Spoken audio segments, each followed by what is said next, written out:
Acara penggerakan masyarakat dalam aksi bergizi di Kabupaten Aceh Tengah tanggal 3 November 2022 kita mulai.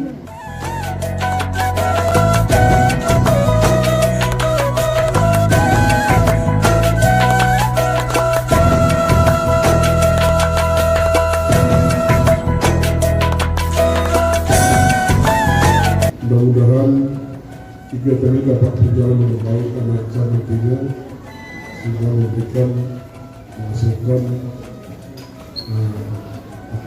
hasil yang maksimal dan dapat memberikan kontribusi nyata dan menunjukkan pembangunan pada sektor kesehatan di Kabupaten Aceh Tengah kita. Kemudian dengan harapan ridho dari Allah SWT, saya mengucapkan Bismillahirrahmanirrahim. Penyelenggaraan kegiatan pergerakan masyarakat dalam aksi bergizi di Kabupaten Aceh Tengah tahun 2022 dengan sembilan yang telah dilakukan.